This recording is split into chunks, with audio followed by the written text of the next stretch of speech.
Yo, Grandma ain't a fossil. You can't just dig up your great-great-great-great-grandma and call her a fossil. To count as a real fossil, the remains have to come from a much older geological age. That usually means they've survived for thousands or even millions of years. And here's the wild part. There isn't just one way to become a fossil. There are 7. Let's start with the most common one. Number 1. Permineralization. This is the fossil-making process behind most dinosaur bones you see in museums. But first, you have to become a corpse. Then comes the problem: scavengers. If they find you, it's over. So the best chance of becoming a fossil is rapid burial. Why? Because burial blocks oxygen, and bacteria need oxygen to break your body down. Less oxygen means slower decay, which gives your bones and teeth a better shot at surviving. The soft parts usually disappear over time, but the hard parts can stay. Now here's where the real magic happens. Rainwater is slightly acidic, so as it moves through the ground, it picks up minerals like silica from the soil. That mineral-rich water seeps into your bones and enters the tiny pores inside them. Then the silica starts building up layer by layer, coating the bone from the inside out. Over hundreds of thousands of years, that can turn the bone into a stone-like fossil. That's called permineralization. But sometimes the minerals don't just coat the bone, they replace it. When that happens, the bone slowly turns to stone completely. That's called petrification. And it's not just bones. You can also find petrified shells, wood, and yes, even poop. Nature really does not discriminate. And silica isn't the only mineral that can do this. Other minerals can fossilize things too, like this rock I've got here. It has glow-in-the-dark fossils inside it. And then there are pyrite fossils, which look shiny and metallic. A little to the... Number 2, amber, the sticky time machine. Next up, amber. Picture this. 140 million years ago, in a quiet coniferous forest, a bug-sized creature is chewing on a helpless tree when suddenly a thick, sticky orange goo oozes out. That goo is tree resin. It's the tree's defense system. When it gets hurt, it seals the wound with resin to stop more damage and infections. In this case, the resin flows over the bug and completely engulfs it, sealing it away in an airtight tomb. And here's the twist. Resin also contains toxic terpene molecules. They're like nature's built-in bug spray. So even if the creature doesn't suffocate, it's still dead. Over the next few days, the resin hardens, a process called polymerization, turning into a semi-solid called copal. If copal stays on the surface, it usually breaks down and decays. But in this lucky case, the hardened blob falls off the tree and lands on the forest floor. Then, very slowly, it gets buried over thousands of years. Away from sunlight and oxygen, the copal continues to harden, eventually turning into amber, a tough, glass-like material that resists decay better than almost anything. Because of that, whatever was trapped inside gets perfectly preserved. Most amber fossils are tiny bugs, ants, flies, little insects stuck mid-motion. My favorite? A spider frozen in time, caught in the split second it's attacking a wasp, about 100 million years ago. Now, all that's left to do? Excavate the amber, lift it up, and see it for the first time. Wow, a perfect specimen. Number 3, carbonization, from plant to black shadow. Number 3, carbonization. For this one, you've got to be a plant. You're just chillin', doing your normal plant business, when suddenly, mudslide, you get buried alive, fast. And that's the good news. Because the burial cuts off oxygen, you're in perfect fossil-making conditions. Over the years, more and more sediment piles on top of you. Eventually, you're buried 3 kilometers underground. At that depth, you're under about 800 times the normal air pressure. That insane heat and pressure start squeezing out almost everything in your body, especially compounds with hydrogen, oxygen, and nitrogen. They have weak bonds and low boiling points, so they escape. What's left? Tough, stable carbon. And your body doesn't stay 3D. It gets flattened into a thin black film, like a 2D silhouette pressed into the rock. That's a carbonized fossil.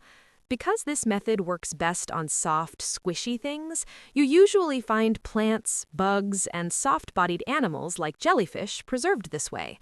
One of my favorites? A tiny bee frozen in carbon. And when layer after layer of carbonized plants pile up and get crushed over millions of years, they can turn into coal. That's why coal is called a fossil fuel. Let me fix that for you. Number 4. Tar pits, the sticky death trap. Number 4. Tar pits.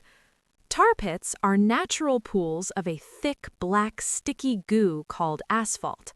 They form when blobs of crude oil slowly rise from deep underground and reach the surface, creating a hidden trap. Over time, dust, leaves, and sticks fall onto the top, making the surface look solid. But as soon as you step on it, you sink. The more you struggle, the deeper you go. Exhaustion sets in, and then you die. Your soft tissues decay, but your tougher bones sink deeper into the sludge. And all the while, fresh oil keeps coming up from below, burying your bones even faster. Being encased in asphalt is actually a perfect preservation environment. It blocks oxygen, it's toxic to many microbes, so your bones can stay almost exactly as they were when you died. But there's a catch. Tar pits are constantly shifting and moving, so your bones get jumbled up. When paleontologists dig them out, they have to spend ages figuring out where everything goes. Wait, is this his butt? Here's the coolest part. Tar pits are gold mines for predator fossils. The story usually goes like this. An unlucky animal gets stuck. A hungry predator sees it and thinks, "Ooh, easy snack." Another predator shows up and thinks, "Ooh, easy snack," including the first predator, and so on. Famous predators caught in tar pits include dire wolves, American lions, and even saber-toothed tigers. Sometimes they're even found fossilized mid-attack. Pretty wild stuff. Molds and casts, the ghost of your body. Number 5. Molds and casts. Imagine you're just scuttling along the ocean floor when you suddenly realize you're a human, not a fish. Over time, your body gets buried in soft sediments. Those sediments slowly compact and harden into rock. Here's the weird part. Your actual body completely decays and disappears, but something still stays behind. When you were buried, your body left a perfect imprint in the sediment, a 3D shape of all your delicate features. That empty space is called a mold, basically a negative version of your body. If we filled that mold with jelly, we could make a squishy copy of you. That's pretty good. But in nature, it happens with minerals. Sometimes mineral-rich water flows into the mold and hardens inside, turning it into a cast fossil, a solid stone copy of your original shape. Oh, this is pretty good too. Now, realistically, this method wouldn't preserve humans very well. Why? Because we're mostly soft tissue and jelly inside. But for animals with shells or hard exoskeletons like trilobites, crabs, and this ancient giant millipede called pleurodons, molds and casts work perfectly. Some of these creatures were estimated to be around 2.6 meters long. Number 6. Freezing. The Iceman Time Capsule. Number 6. Freezing. Right now, we're in an ice age. You decide to take a nice, relaxing stroll in the middle of a blizzard. You misstep, fall into a crevice, and die on impact. Then you're rapidly buried in freezing ice. The cold does two important things. It slows decay to almost zero. The water inside your cells freezes, locking in their structure. Over decades or even centuries, more soil and material freeze around you, forming permafrost, ground that has stayed frozen for at least 2 years. That matters, because if the temperature rises, the ice can melt, your body thaws, and decay starts again. But if everything stays frozen, you can be almost perfectly preserved, including your DNA, soft tissues, and even your facial expressions. We found some amazing ice fossils, like woolly mammoths and ancient rhinos. But the most famous?